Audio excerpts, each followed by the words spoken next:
Everybody's MicheleMarieDalene, and yes, today is now officially the 9th of October. And of course, today we have a couple of big things going on here. The times I'm going to mention are in Eastern time because that's the time zone I'm in, okay? Starting at 9 o'clock tonight, there will be the great debate / town hall between Donald Trump and Hillary Rotten Clinton. And that is going to be a big deal. A lot of people are going to be watching that, and I'm looking forward to watching it too. Let's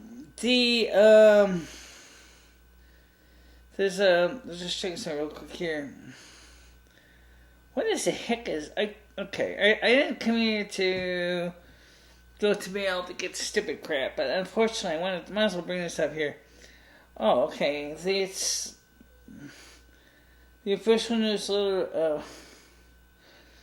I mean, I have nothing against soccer, except I always am unsubscribing from these lists because they keep throwing them to me from a website called list-manage.com. And I'm not into all these sites. So I just quietly zap them away one after the other as they come in. Other news today we're going to talk about is obviously the I'm still a bit upset with the fact that someone stole my address. I'm not going to be lying about that. I'm actually very, very annoyed, putting it bluntly, because I really find it just totally inconceivable that someone stole my address. The only thing I can think of is just, like I said, I didn't get a chance to explain this in the Twitter description because, unfortunately enough, the Twitter description didn't give me enough characters to explain it. Could the post person, instead of putting it in the mailbox, had just placed the address packet on the stairs instead of in the mailbox? Well, I was not up at 9:36 in the morning. I can't tell what the case was. And actually, I just realized something. If I had gotten up at 9:36 in the morning and I had gone to the soup kitchen like I was going to do, but I got so overwhelmed that basically just fell asleep and didn't give a shit. But let's say I did get up and it's 9 o'clock. I'm at the soup kitchen. I'm not going to double back here to the house necessarily to pick up the damn package. Okay? I mean, maybe I would. I don't know. But I don't think so. So it would have been still probably likely that the package would have been lifted again because of the fact is that I was not up. I was so tired from the night before between all the stuff that we've been hearing on the state of Connecticut about the renters rebate. I'm going to explain this again. This is for somebody who may not have understood. I'm going to also explain and answer one person's question about me running for governor of Connecticut. Now, first of all, let's get one thing clear right now. As I said in a vlog from yesterday, I have no skills as a governor or a politico. Okay? And so the likeliness of me getting hired is slim to none. I'm just having to check the weather real quick. Okay, nothing really exciting, although we are going to get temperatures much closer at nighttime starting on Sunday. We're going to have temperatures down to 4 degrees. So tonight is the last of the warmest of the nights. And after that, the temperatures will drop precipitously. So then you know that. So as I said, I have no experience with being a political person.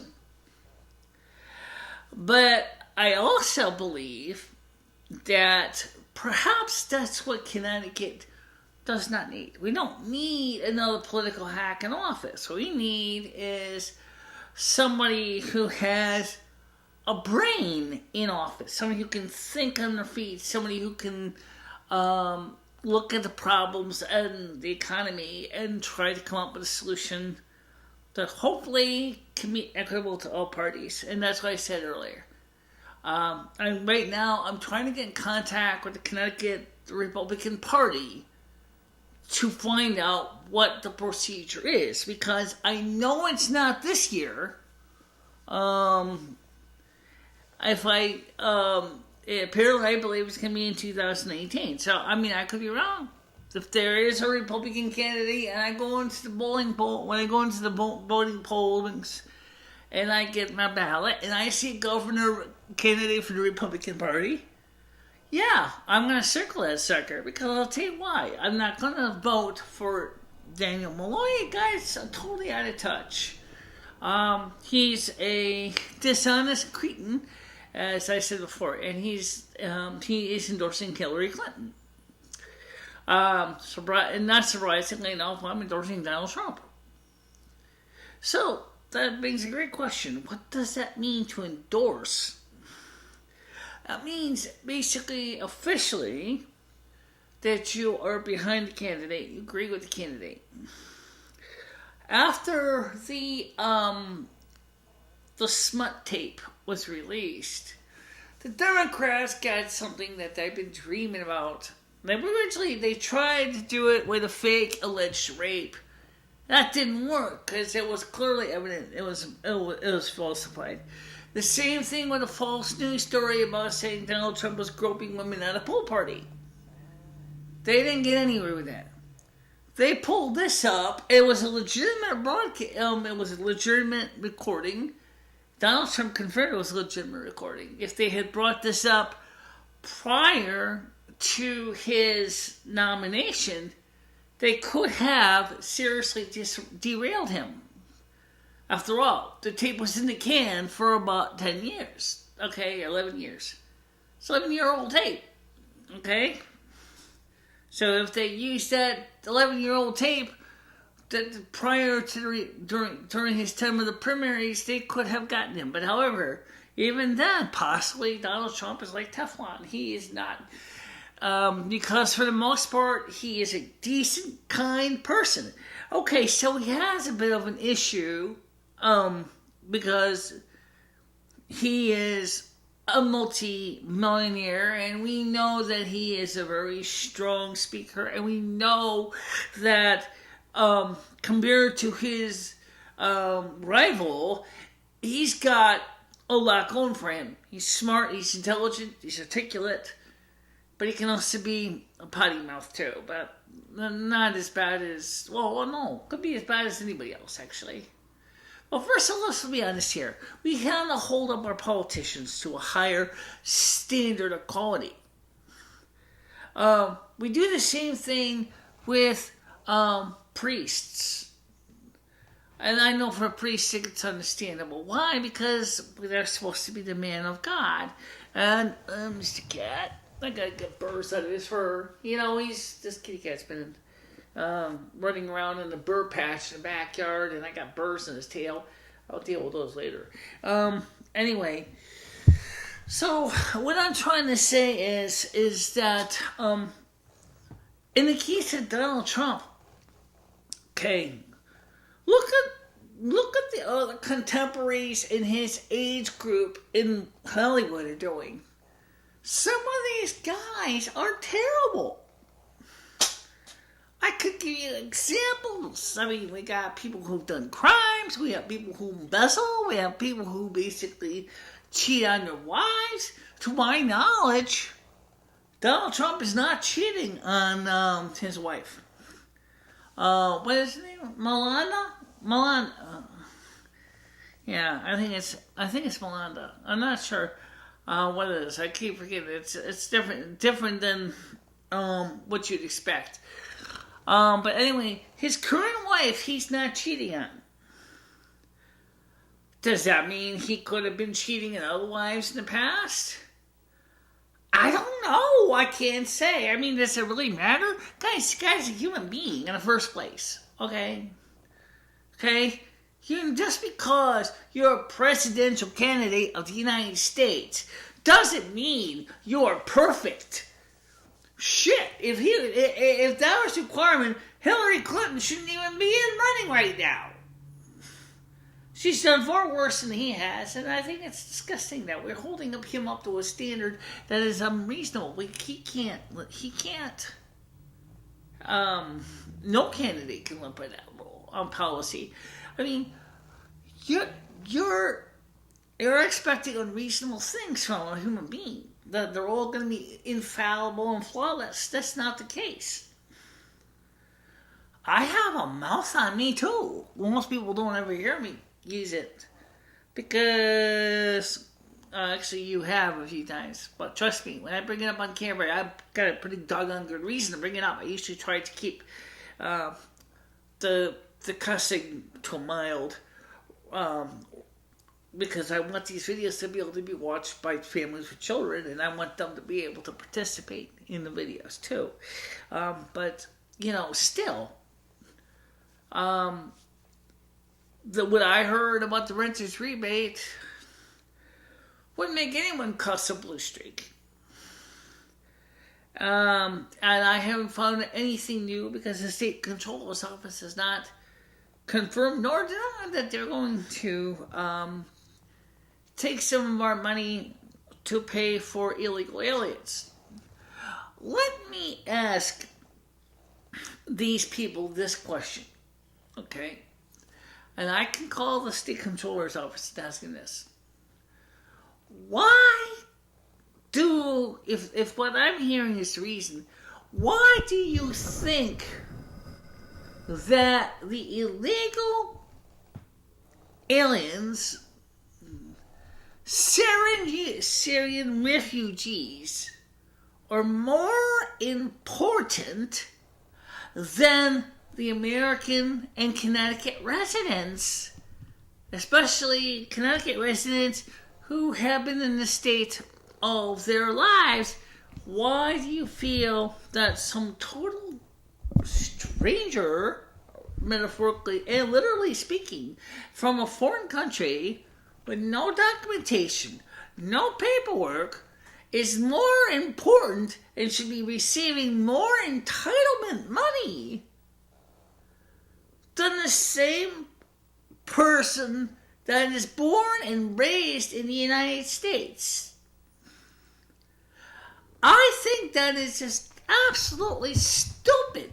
And that is one of the reasons I got so angry and started cussing a blue streak, because the fact is it seems that they're telling the American people, you are not entitled to the money. Excuse me, that is exactly why the Connecticut has the renters rebate program. It's because it's exactly meant to help those in need who happen to be disabled or elderly or in low income. It's not meant to be the final source of income, that's true. But it is intended to give us a refund on the money that we pay in sales and use taxes, plus the sales and use taxes that the landlords pay on their mortgage. We don't really think about it, but we actually pay taxes on the rent. It just happens to be the landlords. You would think the landlords would be the ones able to get it. Actually, if you own your own home, yes, you're the landlord, and yes, you get it back. Okay.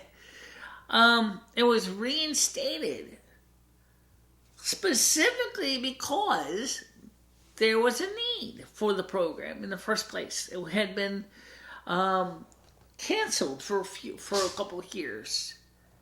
And I couldn't get it, but I was on Section 8, so it didn't really matter as much because I had the Section 8 voucher behind me. And this year it was reinstated, and I was able to get on the program, and which worked out fine because I'm not on Section 8 anymore. And so because of that reason, I needed that money so I could go ahead and pay the bills and we can improve our studio. Let's be honest. The studio here has minor issues. And some of the issues are not so minor. Let me explain. Number one, my eye drops, as I said, were stolen. Now I gotta buy another box of eye drops if the company in Brooklyn, New York doesn't give me a refund or give me a new box of eye drops. I'm hoping they'll give me a new box of eye drops, because if I have to go ahead and fight them for a refund, I really don't want to do that. But you know what? The reason I mail ordered the eye drops is very simple. Because there is no local supplier for them that I could get to. If I didn't have to mail order the stuff, if I could go into a local pharmacy and pick up the material I need and not have to mail order, I would have done that. But for some reason, the local pharmacies, I didn't try Beacon. I think Beacon may be able to order the eye drops. Maybe CVS won't, but maybe Beacon will. I don't know. I can try. I can ask the pharmacist at Beacon for next time, because that definitely would be a godsend for me. But the problem is Beacon Pharmacy is so much smaller than CVS. CVS, I looked on their website. I did not see Cancy eye drops. Okay? I didn't even see the British product called Bright Eyes. I didn't see anything like that. So I need to get the eye drops I need from mail order, because there's no local supplier. So why would a person steal eye drops? Probably because they thought one of two things. One, the eye drops were something really super expensive, like a prescription medication or something like that. Well, it wasn't prescription, but that's not the point. But I think that's what they were thinking. All they would had to do was open the package, pick out the backs, and see the Cancy eye drops, and they could say, I don't know if this is really going to be fencingable, if I can fence this, because these eye drops are not really going to be easy to fence. I don't understand the mentality of the people who do this to people. They prey on other people. It's disgusting. And they do it all over the place. It doesn't matter if it's Winston or Manchester or New York City. Okay? Or any place else. The poor always prey on the poor. I don't know the reason behind that. If a poor person's got a little more than the other poor person, even if it's a box of eye drops, they'll steal them. $38 box of eye drops, and so I contacted the seller. I left a message. It's Sunday today. I don't know if he's going to be reading his email today, or if Remedy Hut works a normal 9 to 5 Monday through Friday with possible Saturday shifts. Okay? Hopefully I'll get a message back. That's why I brought my phone here, because I wanted to check to see if there was any messages from the seller about the eye drops. And so far I didn't see nothing. So I gotta just point out is that I cannot see at all very well with my right eye on TV from here. I can barely see the damn picture. I can see the reels in the wall are less double, but they are not perfect. I still see some doubleness, but they seem like they have kind of not neutralized with my right eye. My left eye is clear. I'm going to say because I think I do have a beginning of cataract in my left eye again. So I got to get the treatment right away so we can make sure to keep the left eye clear. But tomorrow is going to be the big InfoWars is going to be covering this. Would have liked to cover it too.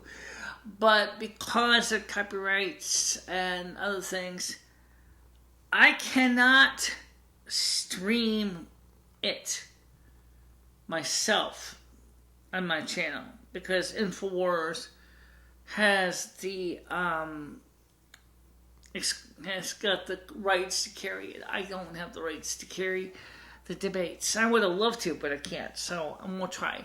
But I can tell you this much: tomorrow in their coverage, we're gonna be starting at about.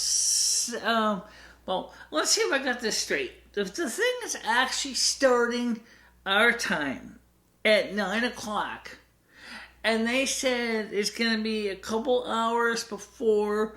So from 5 to 6 or 5 to 7 our time will be more of everyday InfoWars news, and then after that from 7 to 9 is more of the pre-game debate or pre-debate stuff. Follow on the debate whenever it ends. Then after the debate will be the analyzing it and asking and for call-in program. I'm actually looking forward to being a part of that, the paint thing. I also wanted to let you know that even though it's going to be running out of time, I don't know, maybe you can still get questions in real quick. There is a way that you can actually ask questions for the debate. Now, I'm not going to get too complicated other than tell you can go to a website. Let me make sure I get the right one here. It's called Presidential Open Questions.com.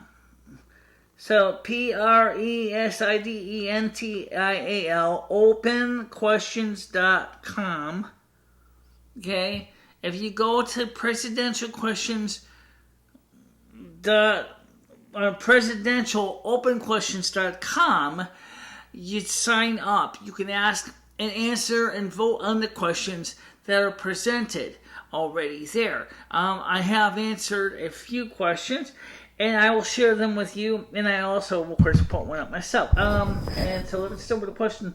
First, some questions I have asked: are you going to help the disabled find good work instead of welfare? Why is that important? Because the truth of the matter is our society seems to be thinking that all the welfare people should just live on welfare checks and not work, which unfortunately is totally demeaning to the people, and I think it sucks. Next question is, and I actually went into a little more detail. I'm going to answer the question. I'm going to answer what I originally asked, because this one goes on a lot longer than that one, because this has supporting documentation. This question says, come on, phone. Do you have to run so damn slow? Oh, man. Snoresville. All right. So I asked a question about starting an AM radio station, and the reason I asked that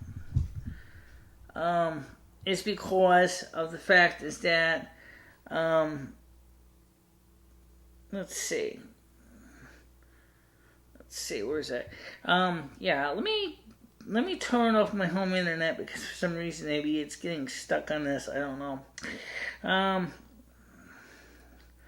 Okay, so I'm going to go back to the T-Mobile's towers again. Let me see if I can get to the question I asked. I can get the titles, but I can't really go into the details. I wanted to go through the details because I think it's really quite interesting. So let's start with this one. Let's see if I can get the question to show up now. Here we go. It's taking us a little while to grind through it here. Okay, here's a question I asked. How can a disabled start a local AM radio station? The FCC requires a $3,000 application fee, which I don't have. I have wanted to start a local AM radio station all of my life, to be a for-profit business. I am on disability. I know what you're going to say is, but Michelle, that's not a high priority. No, okay, actually, you know what? You're right. No, it's not. I'm surprised you even got as many people who actually followed it than they did. Okay, so let's go to the next question. I responded to a few other questions. The first one is what services are you going to improve are you going to improve upon for the disabled? And the next one was, what will you do to raise the disability income throughout all 50 states? And the next one is, do you support expanding Medicaid to pay for dental, vision, and hearing tests? How will you help the low-income seniors and disabled that are on Social Security? Which is kind of related to the other question, which is, why do illegals obtain government funding, but Americans have problems obtaining help? I'm surprised it doesn't have more people actually answering that question. Are you going to help the disabled find good work instead of welfare? I asked that. And how will your policies help disabled Americans find jobs? This is kind of related to my question, but someone else asked it. And would you downgrade marijuana to a Schedule II drug? And will you support basic income for disabled people and or family caregivers? And there's quite a few of them here, right? Okay, so let's get started with some of the questions. I think that as far as the Social Security disability program goes, as far as should we have a minimum Social Security basic wage across all 50 states? Well, first of all, some states, like Donald Trump said, are fairly inexpensive to live in. Some states are insane. Alaska is insane. California is insane. Connecticut is insane. New York is high. Okay? So the question is in states that where, let's say, $2,000 a month, well, what do we assume in the wage guideline? Do we use the working wage, assume that they're working 40 hours a week? Or do we assume that they are not working 40 hours a week? If we figure out they're based on the 40-hour-a-week job, do we consider if they're before the taxes, pre-tax, or post-tax working wage equivalent? That's the question. I don't know. Because my opinion would be is, I think that the states, and yes, the states, those creepy little states, some of them really are creepy. Daniel Malloy, I'm talking to you. You guys need to get your head out of your collective ass and realize, just like you do with your minimum wage, you need to adjust and compensate for people who do not make enough money. For example, do you know how much an expensive apartment is in Connecticut? No. Now, is it the same price to say in San Francisco? No. Is it the same price in, say, Norwalk? Closer to what it is, but Norwalk's actually a little more expensive than Connecticut. I mean, in Winston, anyway, it's still Connecticut. It's both still Connecticut. So the thing is that if you're going to try to ask, should we have a federal minimum Social Security benefit, is in some states, those people would be doing very well, and in other states, they wouldn't be. Because the problem is that it's with me, it's so far, I don't even know where they come up with half the numbers they come up with now. For example, we're not likely going to be getting much of a cost of living adjustment this year. I may joke around about it a little bit, but let me tell you the honest truth. What is not funny is the fact is that our insurance, our Medicare Part Ds, are going up a lot. They're going up over $10. And yet, my Social Security disability is not going up $10 to compensate for that. So I got to pay this huge check because I don't get any kind of subsidy. So I have to pay this huge fee out of my pocket to provide for that. And that's really, really expensive. Okay? It's very hurtful, but it's true that there's just not enough money to pay for all those things. And when the renter's rebate kicks in, if everybody, there's always that question, Michelle, why did someone steal your check? It would be definitely in trouble. I'm gonna have to come up with a better solution for the check. And you can't get it sent to check post office? No, because I get my mail to my apartment. So, could you get a lock in your mailbox? I could, I could put a lock on that mailbox. Sure, I can put a lock on that mailbox. Absolutely. I just gotta go buy a lock, a hasp, and some pop rivets, because once you drill the holes in the mailbox, you're gonna wanna mount them, screw it in place, and then make sure that these rivets, it says sheet metal screws, because sheet metal screws are gonna cause the metal to rip. It's not really heavy tin plate. Yeah, you know what? What? That's not a bad idea. Yeah. But would it stop the bad boys from going in your mailbox? Yeah, I don't know. Okay, I'll have to work on it. I do have an idea. Okay? I do have an idea. Alright, so anyway, the point is that if I don't think the package was in the mailbox, I don't know why. Come on, there was nothing in the mailbox. It was empty. I know the postal worker. I mean, maybe she was afraid to fold it because maybe she didn't know what else was in there. So maybe she decided not to fold it, because I gotta admit, for the shipper, I really don't know why you couldn't have just, I don't know, put it in a little. I mean, no, maybe they couldn't because the label was so big. They couldn't make it any smaller than that. So, we'll have to figure it out. I get some ideas. I know Michelle's got ideas.